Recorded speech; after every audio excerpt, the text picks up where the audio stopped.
Hi guys, in this exercise we are challenged to find the value of this integral. The integral from 0 to 1, h to the power of n, log of h to the power of m dx. Please pause the video, give it a try and come back later to see the solution. Let's denote our integral by INM and put it at the top of the page. As you can see here, we are integrating from 0 to 1.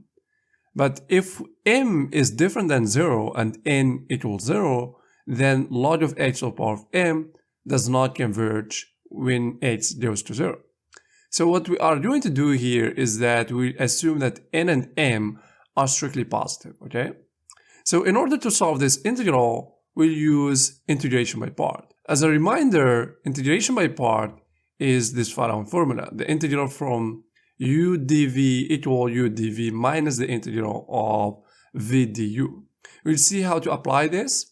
Before doing that, I want just to mention that when we'll apply the integration by part, we'll divide by h. Therefore, we will introduce a such that we'll define a new integral, INM of a equal the integral from a to 1, h to the power of n log of h to the power of m dx. Okay, we'll see in a minute why we need that a to be strictly positive.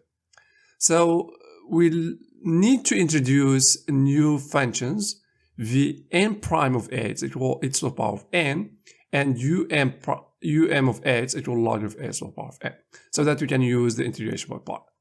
So here, if we integrate Vn, we get h to the power of n plus 1 over n plus 1. And if we take the derivative of um, we get m log of h to the power of m minus 1 divided by h.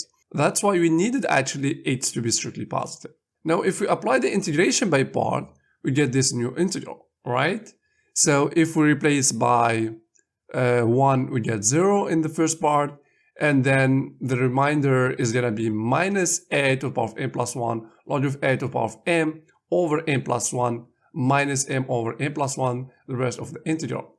But the right side of the integral is actually in m minus 1. So we get this new formula. And from here, if we take the limit, we get INM, our initial integral, equal minus m over n plus 1, INM minus 1, right? So this is a recursion relationship between IMs. So now it's easy to see that INM equal minus m over n plus 1 multiplied by this term. And here we have m terms, and IN0, we just need to replace m by 0, and that's gonna be the integral from 0 to 1 h to the power of n, which is 1 over n plus 1. So from here, we can get this formula, and now we can simplify and get the final result, INM equal this one. And that's it. Thank you. Bye.